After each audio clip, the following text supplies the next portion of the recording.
ఉండడం, ఆ యొక్క పార్టీతోటి ఆ యొక్క వ్యక్తితోటి మంచి సత్సంబాలు కలిగి ఉండడం వల్ల అది ఒక సాధించడం. ఏంటి గురుగారు టెంట్ వేస్తున్నారు, ఆ మధ్యలో ఉన్నారు కొంచెం ఇలా వస్తే బయటికి రోడ్డు మీదకి టెంట్ ఇలా లాగినట్టు మళ్ళీ మీరు కిందకు వచ్చేది కానీ టెంట్ అలా వేస్తున్నారు. ఒక్క 2 minutesలో కట్టేస్తారు. మళ్ళీ అట్లా మీ చైర్లోకి వెళ్ళి కూర్చోవాలండి. టెంట్ కట్టిన వెంటనే మళ్ళా మీ టెంట్లోకి మీరే వచ్చి కూర్చోండి. మీ చైర్లోకి జిందాబాద్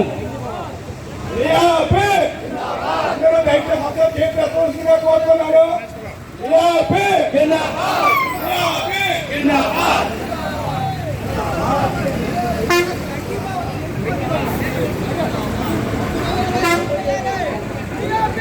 జిందాబాద్ పార్సల్ ప్రీమియం రేట్ను తగ్గించాలి.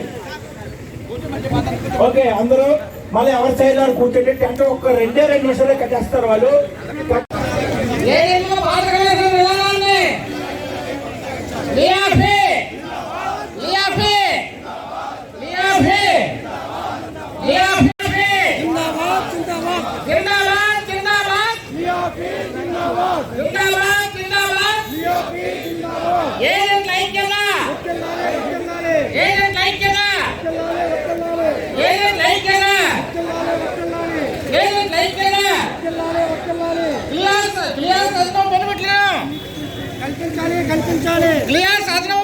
పాలసీలు బెనిఫిట్ను పాలసీలపై బోనస్ రేటు పాలసీలపై బోనస్ రేటు జిందాబాద్ జిందాబాద్ జిందాబాద్ జిందాబాద్ జిందాబాద్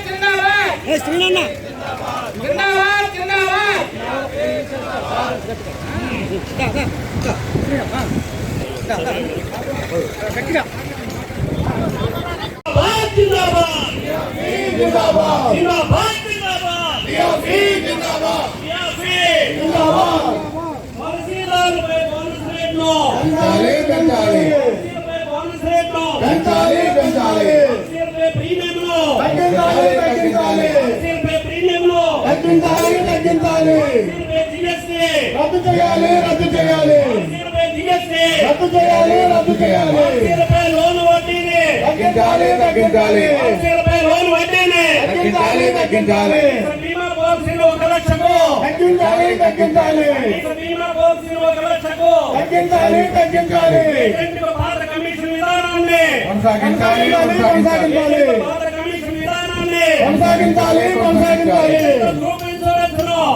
లక్షలకు పెంచాలి.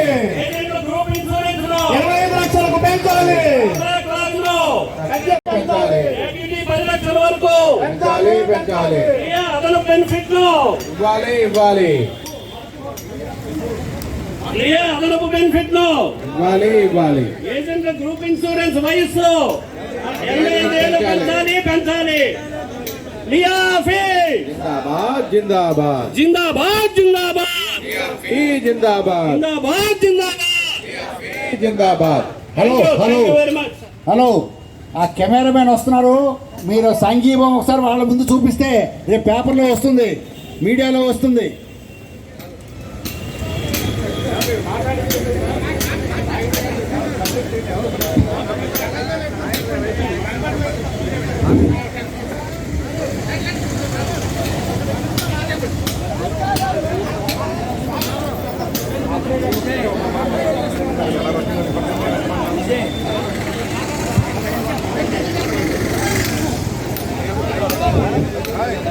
హలో, దయచేసి అందరూ కాస్త నిశ్శబ్దంగా ఉంటే స్పీకర్స్ మాట్లాడవలసిన అవసరం ఎంతైనా ఉంది.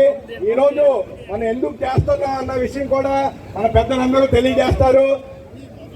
రాబోయే రోజుల్లో మనకి చాలా గడ్డు కాలం. ఈ యొక్క గడ్డు కాలాన్ని మనం తరిమి కొట్టాలి అంటే మనం అంతా ఐక్యంగా ఉండవలసిన అవసరం ఎంతైనా ఉంది. ఈ యొక్క విషయాన్ని అందరూ గుర్తుపెట్టుకోవాల్సిందే కోరుతున్నాను. ఈ యొక్క డయాస్ యొక్క పర్మిషన్తో మీ ముందు ఒక విషయం ప్రస్తావించాలనుకుంటున్నాను. శ్రీకాకుళం బ్రాంచ్ వాళ్ళంతా కూడా వాళ్ళ సీట్లో కూర్చోవలసిందిగా కోరుతున్నాం. ఇప్పుడు వచ్చిన వాళ్ళందరికీ కూడా ధన్యవాదాలు. దయచేసి ఒక విషయం మీ ముందు ప్రస్తావిద్దాం అనుకుంటున్నాను. పర్మిషన్ ఇస్తే ఆ యొక్క విషయాన్ని ప్రతి ఒక్క ఏజెంట్కి కూడా నేను తెలియజేద్దాం అనుకుంటున్నాను. దయచేసి అందరూ కాస్త నిశ్శబ్దంగా ఉంటే ఒక విషయం నేను ప్రస్తావిద్దాం అనుకుంటున్నాను. కొంచెం నిశ్శబ్దంగా ఉంటే దూరం వాళ్ళకి వినపడాలి. పెట్టిన 6 బాక్సులే ఆ చెప్పేది మనకి భారతదేశం మొత్తం మీద ఆల్ ఇండియా విషయాలనే చెప్తారు. కొంచెం కూలంకుషంగా ఓపికగా ఓ 2 గంటల కాలం శ్రద్ధగా వింటే తర్వాత దళితులు మాట్లాడతారు. మీరు కొంచెం శ్రద్ధగా ఉండి సంయమనం పాటించి నిశ్శబ్దాన్ని పాటించండి. ఇప్పుడు మనకి యాజిటేషన్ ప్రోగ్రామ్ మనం చేయడానికి 5 విషయాలు అనేది మీ అందరికీ చెప్పడం జరిగింది కదా. వాటిలో భాగంగా మన all India life insurance agent federation కొన్ని నిర్ణయాలు తీసుకోవడం జరిగింది. ఆ నిర్ణయాల్లో భాగంగా మీ అందరికీ ఎంతమంది తెలుసో తెలియదో నాకు తెలియదు, కానీ ఒక విషయం మీ ముందు ప్రస్తావించాలనుకుంటున్నాను, ప్రస్తావిస్తున్నాం. మన life insurance agent federation Gajapathi Rao గారు మీ అందరికీ తెలుసా తెలీదా? గజపతిరావు గారు తెలుసా తెలీదా? అటువంటి గజపతిరావు గారు ఈ లియాపీకి గత 40 సంవత్సరాలు బట్టి సేవ చేస్తున్నందుకు ఎల్ఐసి మేనేజ్మెంట్ గజపతిరావు గారి మీద క్రమశిక్షణ చర్యలు తీసుకోవడం జరిగింది. ఈ యాజిటేషన్ ప్రోగ్రామ్ లో భాగంగా ఈ విషయం మీ అందరికీ తెలియజేస్తున్నాను. దీన్ని ఏ విధంగా మనం ప్రతిఘటించాలో ఆ విషయాన్ని మీరందరూ సుదీర్ఘంగా ఆలోచించి ఒక నిర్ణయం తీసుకోవాల్సిందిగా కోరుతున్నాను. ఈ రోజు గజపతిరావు గారు అయ్యారు, రేపు రణవీర్ శర్మ గారు అవుతారు, రేపు మార్కండేయన్ గారు అవుతారు, రేపు నాగేంద్ర అవుతారు. ఎవరు మీరైనా సరే ఈ ఎల్ఐసి మేనేజ్మెంట్ చర్యలు తీసుకోవడానికి వెనకాడదు అనుకోవడానికి ఇది ఒక్క నిదర్శనం మాత్రమే. రాబోయే రోజుల్లో ఎంతమంది పైన ఈ చర్యలు తీసుకుంటారో ఒక్కసారి ఆలోచించండి. ఈ చర్యలు కంటిన్యూ తీసుకునేటట్టే మనం ముందుకెళ్తావా, ఇది ప్రతిఘటిస్తావా? ఒకసారి ఆలోచించండి. ఆలోచించి మీరందరూ పెద్ద ఎల్ఐసి మేనేజ్మెంట్ ఎటువంటి నిర్ణయాలు తీసుకుంటారో మనకే తెలియని పరిస్థితిలో ఉంది. కాబట్టి ఇక 2 విషయాలు ప్రస్తావిస్తున్నారు. అయ్యాది నేను కొంతమంది చెప్తున్నారు, కొంతమంది ఎల్ఐసి అని చెప్తున్నారు. దీనంతకీ కూడా మనకి మూల స్తంభమైనటువంటి ఎల్ఐసి, ఈ ఎల్ఐసి ఎటువంటి నిర్ణయాలు తీసుకుంటుందో ఒక ఎగ్జాంపుల్ మాత్రమే చెప్పడం జరిగింది. రాబోయే రోజుల్లో ఎంతమంది పైన ఎటువంటి చర్యలు తీసుకుంటారో ఎల్ఐసి మేనేజ్మెంట్ ఒక్కసారి మీరు ఆలోచించండి. ఈ రోజు మనం 5 విషయాల మీద రోడ్డు ఎక్కడం జరిగింది. రాబోయే రోజుల్లో చాలా విషయాల పైన రోడ్డు ఎక్కవలసిన పరిస్థితి అసలు అవుతారు. కాబట్టి మీరందరూ కూడా పెద్ద మనసుతో ఆలోచించి ఆల్ ఇండియా కానీ, డోన్ కానీ, లిమిటెడ్ కానీ, బ్రాంచ్ కానీ తీసుకున్న నిర్ణయాన్ని కట్టుబడి ఉండి ఆర్థికంగా మ్యాన్ పవర్ కూడా సహకారాన్ని అందించి ఈ యొక్క కార్యక్రమం బయటపడడానికి అందరూ కూడా చూడవలసిందిగా కోరుతున్నారు. మీకు తెలుసు డ్యూటీ ఎలా పతనమైందో, రాష్ట్రంలో ఎలా పతనం అవుతుందో, తర్వాత పిఎస్ఎన్ ఎలా పతనమైందో మనందరికీ తెలుసు. మన ఎల్ఐసిని పతనం కాకుండా మనం చూడవలసిన అవసరం ఎంతైనా ఉంది. మన గురించి కాదు, మన భావి తరాల గురించి మనం శ్రమించవలసిన అవసరం ఎంతైనా ఉంది. కాబట్టి ఏజెంట్ మిత్రులందరూ తన భేదం లేకుండా ప్రతి ఒక్కరూ కూడా భాగస్వామ్యం అయ్యి ఈ యొక్క ధర్నా ప్రోగ్రామ్ కాకుండా రాబోయే రోజుల్లో మేనేజ్మెంట్ తీసుకున్న ప్రతి నిర్ణయాన్ని మనం ప్రతిఘటించవలసిన అవసరం ఎంతైనా ఉంది. ఏజెంట్లు అందరూ కూడా బాధాకరమైన అలవాటు చేసుకోవాల్సిన అవసరం ఎంతైనా ఉన్నది. ఈ రోజు మన పక్కనే ఉన్న స్టీల్ ప్లాంట్ ఉంది, 1400 రోజులు బట్టి ధర్నా చేస్తున్నారు. అంటే 1400 రోజులు బట్టి ప్రైవేటీకరణ ఆపగలిగారు. వాళ్ళ యొక్క పోరాట పత్రిక వల్లే ఈ రోజు వరకు private gas steel plant announce చేయలేదు. అలాగే రాబోయే రోజుల్లో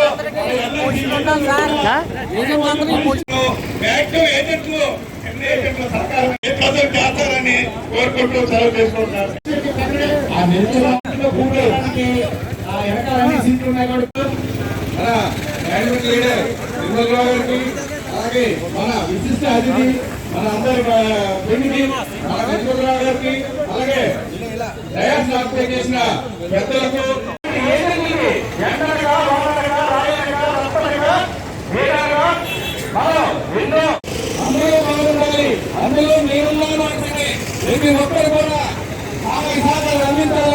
సభాముఖంగా తెలియజేస్తూ ఎక్కడ నిలబట్టలేదు, ఎవరు టీ కాగలేదా?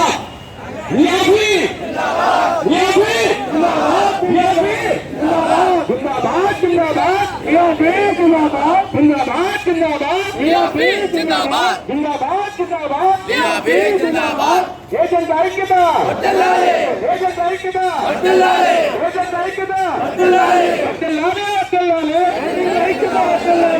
Visakhapatnam division council Visakhapatnam division council వర్తిల్లాలి. Thank you friends, thank you very much Reddy గారు.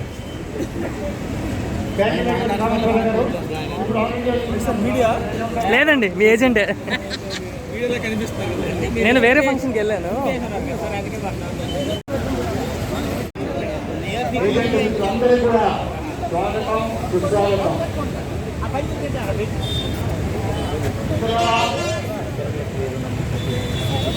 ప్రపంచంలోనే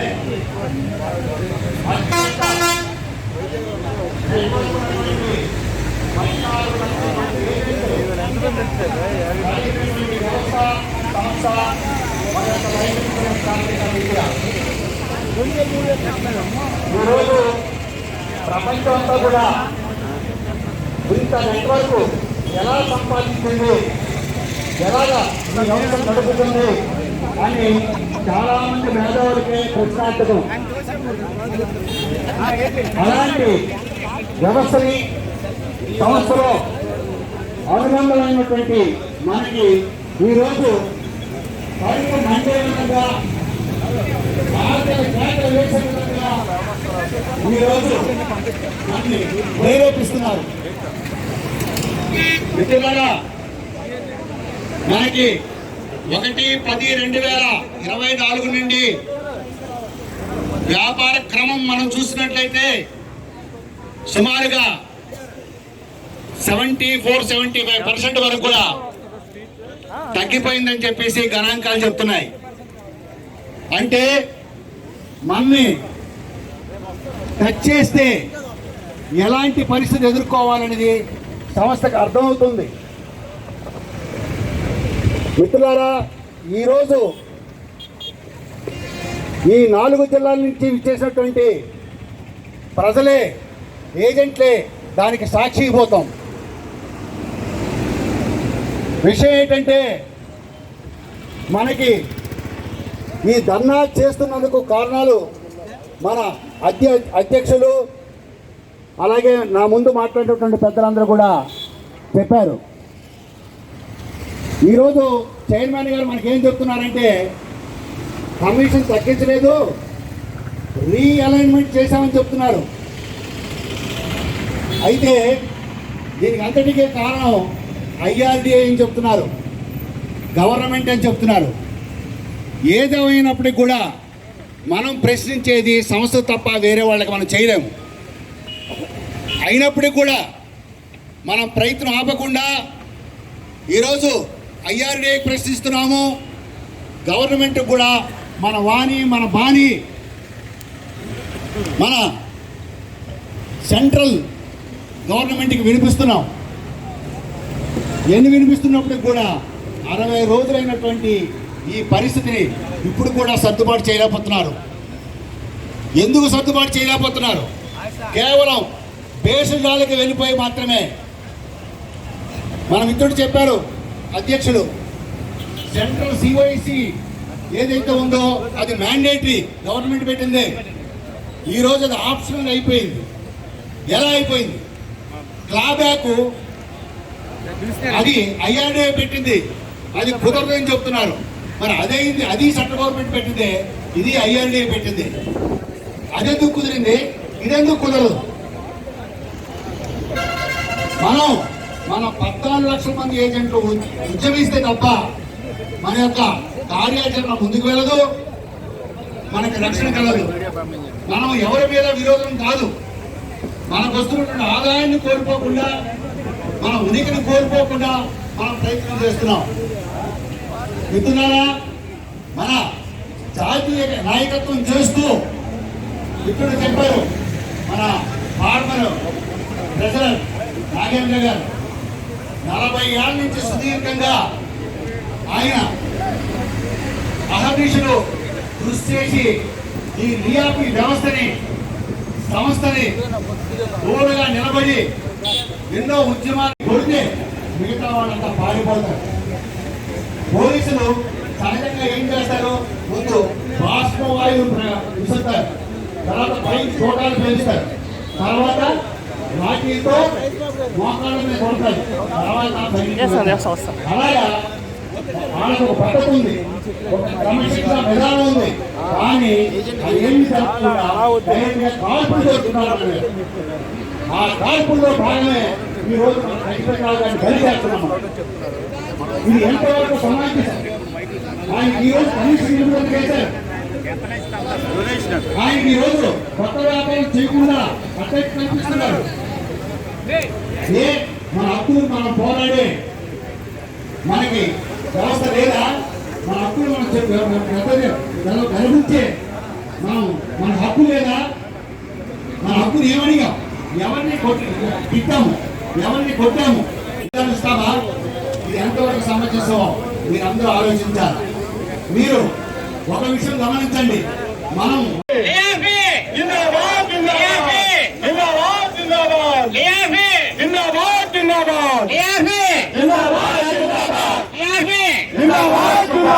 పాలసీలపై బోనస్ రేటు, పాలసీలపై బోనస్ రేటు, పాలసీలపై బోనస్ రేటు, పాలసీలపై బోనస్ రేటు, ప్రీమియంను తగ్గించాలి, పాలసీలపై ప్రీమియంను తగ్గించాలి, పాలసీలపై ప్రీమియంను తగ్గించాలి, పాలసీలపై ప్రీమియంను తగ్గించాలి, పాలసీలపై జీఎస్టీ రద్దు చేయాలి, పాలసీలపై జీఎస్టీ రద్దు చేయాలి, పాలసీలపై జీఎస్టీ రద్దు చేయాలి, పాలసీలపై జీఎస్టీ రద్దు చేయాలి, పాలసీ లోన్పై వడ్డీని తగ్గించాలి, పాలసీ లోన్పై వడ్డీని తగ్గించాలి, పాలసీ లోన్పై వడ్డీని తగ్గించాలి, కనీస బీమా పాలసీని 1 లక్షకు తగ్గించాలి, కనీస బీమా పాలసీని 1 లక్షకు తగ్గించాలి, కనీస బీమా పాలసీ 1 లక్షకు తగ్గించాలి, ఏజెంట్లకు పాత కమిషన్ విధానాన్ని. హలో, నమస్కారం అండి. సమస్యని కార్పొరేషన్ వాళ్ళకి తెలియజేయడం, హైదరాబాద్కి తెలియజేయడం ముఖ్యంగా ఈ మీటింగ్. ఈరోజు వినిపిస్తుందండి, వినిపించలేదా? ఎందుకంటే ఇక్కడ నుంచి వక్తలు మాట్లాడుతున్నప్పుడు మీరు ఎవరు రెస్పాన్స్ ఇవ్వట్లేదు.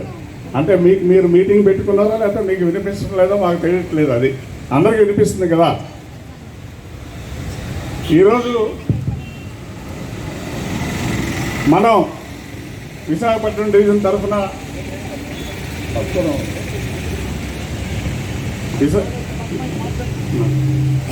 విశాఖపట్నం డివిజన్ ఆఫీస్ ఎదురుకుండా ధర్నా చేస్తున్నాం. ఎందుకు ధర్నా చేస్తున్నాం అనేది మీ అందరికీ తెలుసు కదా, తెలీదా? తెలుసు. వెనకాతల వాళ్ళు తెలుసు కదా.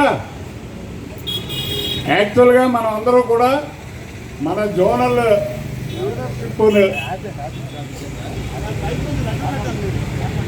జోన్లో చాలా డివిజన్స్ ధర్నా చేశారు. 9వ తారీఖు డిసైడ్ చేశారు.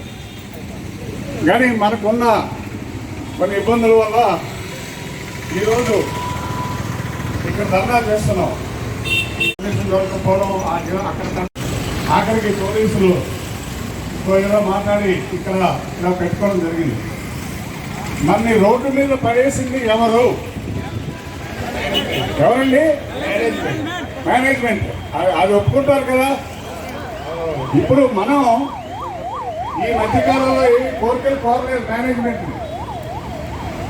మన కోరికల కోసం మనం ధర్నా చేయట్లేదు. ఇక్కడ మేనేజ్మెంట్ చేసిన తప్పిదాలు ఏవైతే ఉన్నాయో ఆ తప్పిదాలని నుంచి వచ్చిన పాలసీ సర్క్యులర్స్, పాలసీ కండిషన్స్ ప్రకారం ప్రీమియం రేట్లు పెంచారా లేదా?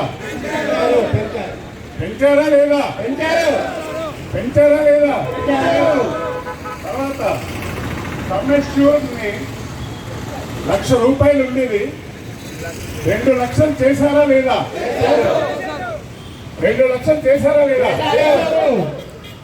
తర్వాత ఏజెంట్ ఎంట్రీని 50 లక్షలకు తగ్గించారా లేదా? తగ్గించారు వెంకటరావు తగ్గించారా? తగ్గించారు. తర్వాత బోనస్ ఎంత ఇస్తున్నారండి మనకి? చాలా ఎక్కువ ఇస్తున్నారు. అంతేనా?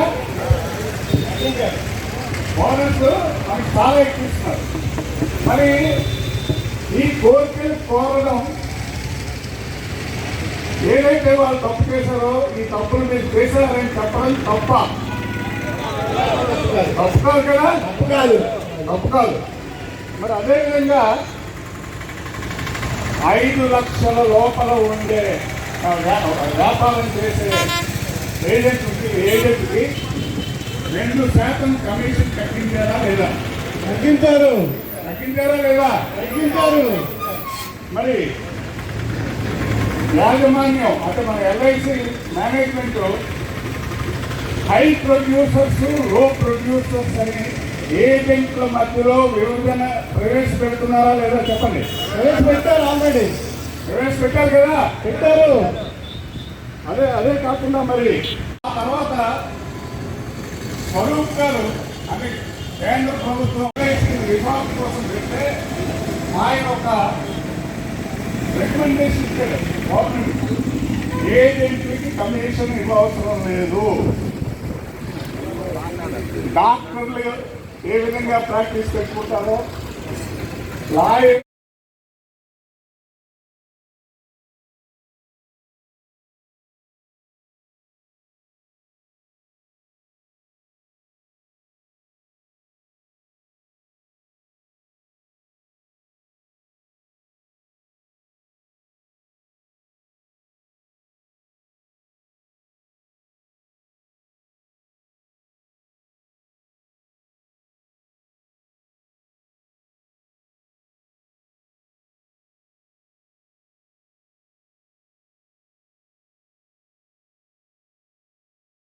తర్వాత స్వరూప్ గారు అని కేంద్ర ప్రభుత్వం రిఫార్మ్ కోసం పెడితే ఆయన ఒక రికమెండేషన్ ఇచ్చాడు గవర్నమెంట్. ఏజెంట్లకి కమిషన్ ఇవ్వవసరం లేదు. డాక్టర్లు ఏ విధంగా ప్రాక్టీస్ పెట్టుకుంటారో లాయర్